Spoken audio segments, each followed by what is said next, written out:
ఈ డ్రామారావు ఢిల్లీలో డ్రామాలు చేస్తూ ఉంటాడు తప్ప ఏది లేదు. ముందేమో ఈ యొక్క డ్రామా ఆడతాడు, తర్వాతనేమో ఇంకోటి వెనకాల జరిగేటువంటి కుట్ర వేరు ఉంటుంది.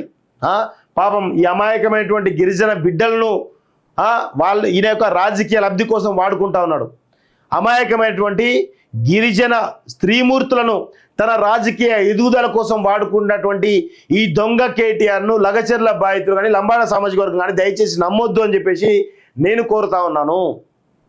ఎందుకంటే ఈయన చేసేది అది. ఆడబిడ్డలను ముందు పెట్టి రాజకీయం చేస్తాడు ఈ దొంగ, ఆడబిడ్డలతోటి రాజకీయం చేపిస్తాడు ఈ దొంగ. తర్వాత వెనక తన యొక్క ప్రయోజనం నెరవేర్చుకుంటాడు. చాతగాని ఐటమ్ నెంబర్ 1 ఈ దేశంలో పొలిటికల్ ఐటమ్ నెంబర్ 1 ఎవరైనా ఉన్నారు అంటే అది కేటీఆర్ మాత్రమే. ఇట్లాంటి ఆడబిడ్డలను, గిరిజన ఆడబిడ్డలను, దళిత ఆడబిడ్డలను, అదేవిధంగా సోషల్ మీడియాలో కొంతమంది ఆడబిడ్డలందరినీ కూడా ముందు పెట్టేసి వెనకాలనేమో ఈయన రాజకీయ లబ్ధి చేకూర్చేటువంటి అవకాశం పెద్ద ఎత్తున ప్లాన్ చేస్తూ ఉంటాడు, కుట్ర చేస్తూ ఉంటాడు ఈ యొక్క దొంగ. ఆయన మళ్ళీ వాళ్ళకి ఏమైనా చేస్తారా అంటే తన అవసరం మేరకు వాడుకుంటాడు. అవసరం తిన్నాక తన్ని తడుగుతాడు. అది ఆడబిడ్డలైనా మగబిడ్డలైనా ఇదే వ్యవహారం కేటీఆర్ది తప్ప వేరే ఏది లేదనే విషయాన్ని లగచర్ల బాధితులు అర్థం చేసుకోవాలి. మిమ్మల్ని నట్టేట ముంచుతాడు ఈ యొక్క ఐటం గాడు, మిమ్మల్ని నట్టేట ముంచుతాడు, మిమ్మల్ని ఇబ్బందులకు గురి చేస్తాడు, మిమ్మల్ని అవసరానికి వాడుకొని మీ యొక్క ఎమోషన్స్ రెచ్చగొట్టడం ద్వారా మిమ్మల్ని ఆత్మహత్య చేసుకునే ప్రేరేపిస్తాడు. తద్వారా శివరాజకీయాలు చేసి ఆ శివాల పైన ప్యాలాలు ఏరుకునేలా చేసుకో ద్వారా తన యొక్క రాజకీయ లబ్ధి పొందుతాడు. తద్వారా రాజకీయ లబ్ధి పొందిన తర్వాత ఫామ్ హౌస్ కొట్టుకొని కులుపుతూ ఉంటాడు. నిజంగా కేటీఆర్ కనుక చిత్తశుద్ధి ఉంటే, కేటీఆర్ నీకు దమ్ము ధైర్యం ఉంటే నీ ఆస్తులన్నీ అమ్మి ఈ బాధితులకు న్యాయం చేసి చూద్దాం. ఈ ఆస్తులన్నీ నీ ఆస్తులన్నీ అమ్మి, నీ అక్రమ ఆస్తులు అన్ని బినామీల ఆస్తులన్నీ అమ్మి ఈ లగచర్ల బాధితులకు న్యాయం చేయి. ఒక్కొక్క ఇంటికి 10 లక్షల రూపాయలు ఇవి చూద్దాం. లగచర్ల బాధితులారా మీరు అడగండి. మన తెలంగాణ రాష్ట్రంలో గత 10 ఏళ్ళు ఈ దొంగ వేల కోట్ల రూపాయలు సంపాదించాడు. ఈ దొంగ జనవల ఫామ్ హౌస్లో కొన్ని 100 ఎకరాల భూములు ఉన్నాయి ఈయనకు, ఈయన బామ్మడికి. ఈ చూద్దాం ఒక్కొక్క ఆడబిడ్డకు 200 గజాలు 100 గజాలు ప్లేస్ ఈ చూద్దాం. నీ చిత్తశుద్ధి నేను అభిమానిస్తా. అట్లా చేయకుండా ఎమోషన్స్ రెచ్చగొట్టడం ద్వారా నీ రాజకీయ లబ్ధి పొందామనుకుంటే పొరపాటు.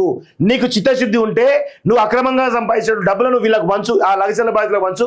సరే రేవంత్ రెడ్డికి చేత కావట్లేదు, రేవంత్ రెడ్డి చేత కాదు అనుకుందాం. మరి నీకు చిత్తశుద్ధి ఉంది కదా, వాళ్ళపైన ప్రేమ ఉంది కదా. ఆ యొక్క 5 గ్రామాల ప్రజలకు నువ్వు, నీ అయ్యా, నీ కుటుంబం, నీ పరివారం, నీ కలవకుండా కాలకే పరివారం అంతా వేల కోట్ల రూపాయలు సంపాదించారు కదా. ఒక 100 కోట్ల రూపాయలు వాళ్ళకి పరిహారం ఏంటి చూద్దాం. నీకు ఇచ్చేటువంటి దమ్ము ధైర్యం ఉందా అని అడుగుతాను. నీకు చిత్తశుద్ధి ఉందా? వాళ్ళ మీద ప్రేమ ఉంటే మీ యొక్క ఆస్తులు మంచి మీరు యువ పురుషులుగా వెలుగొందండి, మేము మీకు సాష్టాంగ నమస్కారం చేస్తాం. అంతేగాని ఇట్లాంటి చాతగాని దద్దమ్మ ప్రయత్నాలు చేయకండి, ఐటమ్ పనులు చేయకండి అని చెప్పేసి కేటీఆర్కు నేను హెచ్చరికలు జారీ చేస్తా ఉన్నాను. ఇగో ఈ దొంగ పెద్ద దొంగ అయితే ఈ దొంగ చిన్న దొంగ. ఈయనొక ఐటమ్, ఈయనొక ఐటమ్. వీళ్ళంతా ఫేక్ అకౌంట్ క్రియేట్ చేయాలి, ప్రభుత్వాన్ని అస్థిరపరిచే కుట్రలు చేయాలి, వైషమ్యాలు రెచ్చగొట్టే ప్రయత్నం చేయాలి. ఈయన శుద్ధపూస అయినట్టు ప్రజాస్వామ్యం గురించి వీళ్ళు మాట్లాడుతున్నారు. గత 10 ఏళ్ళు ప్రజాస్వామ్యం ఎటువైందిరా ఇడియట్స్? గత 10 ఏళ్ళు ప్రజాస్వామ్యం ఎటువైంది? అప్పుడు ప్రజాస్వామ్యం కనబడలే మీకు? అప్పుడు అంబేద్కర్ రాసిన రాజ్యాంగం కనబడలే? ఇప్పుడు వచ్చి ప్రజాస్వామ్యం అది ఇదని మాట్లాడుతూ ఉన్నారు. సిగ్గు శరం ఉండాలి ఈ దొంగలకిద్దరికి.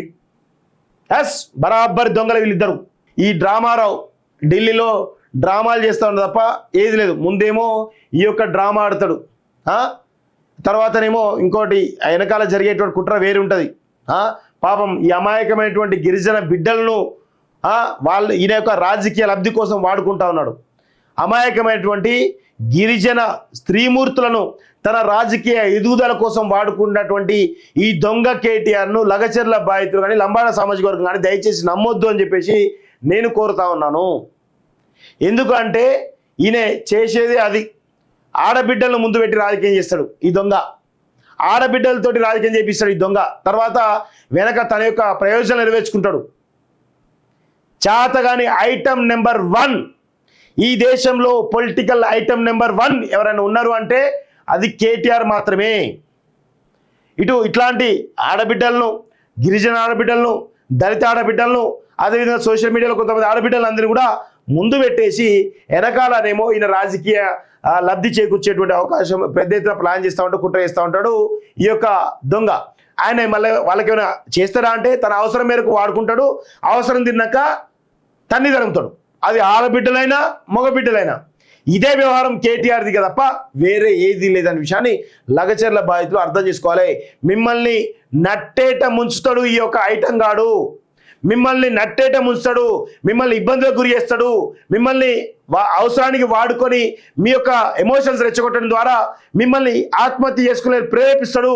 తద్వారా శివ రాజకీయాలు చేసి ఆ శివాల పైన ప్యాలాలు ఏరుకునేలా చేసుకో ద్వారా తన యొక్క రాజకీయ లబ్ధి పొందుతాడు. తద్వారా రాజకీయ లబ్ధి పొందిన తర్వాత ఫామ్ హౌస్ కొట్టుకొని కులుపుతూ ఉంటాడు. నిజంగా కేటీఆర్ కనుక చిత్తశుద్ధి ఉంటే, కేటీఆర్ నీకు దమ్ము ధైర్యం ఉంటే నీ ఆస్తులన్నీ అమ్మి ఈ బాధితులకు న్యాయం చేసి చూద్దాం. ఈ ఆస్తులన్నీ నీ ఆస్తులన్నీ అమ్మి, నీ అక్రమ ఆస్తులు అన్ని బినామీల ఆస్తులన్నీ అమ్మి ఈ లగచర్ల బాధితులకు న్యాయం చేయి. ఒక్కొక్క ఇంటికి 10 లక్షల రూపాయలు ఇవి చూద్దాం. లగచర్ల బాధితులారా మీరు అడగండి. మన తెలంగాణ రాష్ట్రంలో గత 10 ఏళ్ళు ఈ దొంగ వేల కోట్ల రూపాయలు సంపాదించాడు. ఈ దొంగ జనవర ఫామ్ హౌస్లో కొన్ని 100 ఎకరాల భూములు ఉన్నాయి ఈయనకు, ఈయన బామ్మర్దికి. ఈ చూద్దాం ఒక్కొక్క ఆడబిడ్డకు 200 గజాలు 100 గజాలు ప్లేస్ ఈ చూద్దాం. నీ చిత్తశుద్ధి నేను అభిమానిస్తా. అట్లా చేయకుండా ఎమోషన్స్ రెచ్చగొట్టడం ద్వారా నీ రాజకీయ లబ్ధి పొందామనుకుంటే పొరపాటు. నీకు చిత్తశుద్ధి ఉంటే నువ్వు అక్రమంగా సంపాదించిన డబ్బులను వీళ్ళకు పంచు, ఆ లగచర్ల బాధితులకు పంచు. సరే రేవంత్ రెడ్డికి చేత కావట్లేదు, రేవంత్ రెడ్డి చేత కాదు అనుకుందాం, మరి నీకు చిత్తశుద్ధి ఉంది కదా, వాళ్ళపైన ప్రేమ ఉంది కదా. ఆ యొక్క 5 గ్రామాల ప్రజలకు నువ్వు, నీ అయ్యా, నీ కుటుంబం, నీ పరివారం, నీ కలవకుండా కాలకే పరివారం అంతా వేల కోట్ల రూపాయలు సంపాదించారు కదా. ఒక 100 కోట్ల రూపాయలు వాళ్ళకి పరిహారం ఏంటి చూద్దాం. నీకు ఇచ్చేటువంటి దమ్ము ధైర్యం ఉందా అని అడుగుతాను. నీకు చిత్తశుద్ధి ఉందా? వాళ్ళ మీద ప్రేమ ఉంటే మీ యొక్క ఆస్తులు మంచి మీరు యువ పురుషులుగా వెలుగొందండి, మేము మీకు సాష్టాంగ నమస్కారం చేస్తాం. అంతేగాని ఇట్లాంటి చాతగాని దద్దమ్మ ప్రయత్నాలు చేయకండి, ఐటమ్ పనులు చేయకండి అని చెప్పేసి కేటీఆర్కు నేను హెచ్చరికలు జారీ చేస్తా ఉన్నాను. ఇగో ఈ దొంగ పెద్ద దొంగ అయితే ఈ దొంగ చిన్న దొంగ. ఈయనొక ఐటమ్, ఈయనొక ఐటమ్. వీళ్ళంతా ఫేక్ అకౌంట్ క్రియేట్ చేయాలి, ప్రభుత్వాన్ని అస్థిరపరిచే కుట్రలు చేయాలి, వైషమ్యాలు రెచ్చగొట్టే ప్రయత్నం చేయాలి. ఈయన శుద్ధపూస అయినట్టు ప్రజాస్వామ్యం గురించి వీళ్ళు మాట్లాడుతున్నారు. గత 10 ఏళ్ళు ప్రజాస్వామ్యం ఎటువైందిరా ఇడియట్స్? గత 10 ఏళ్ళు ప్రజాస్వామ్యం ఎటువైంది? అప్పుడు ప్రజాస్వామ్యం కనబడలే మీకు? అప్పుడు అంబేద్కర్ రాసిన రాజ్యాంగం కనబడలే? ఇప్పుడు వచ్చి ప్రజాస్వామ్యం అది ఇదని మాట్లాడుతూ ఉన్నారు. సిగ్గు శరం ఉండాలి ఈ దొంగలకిద్దరికి.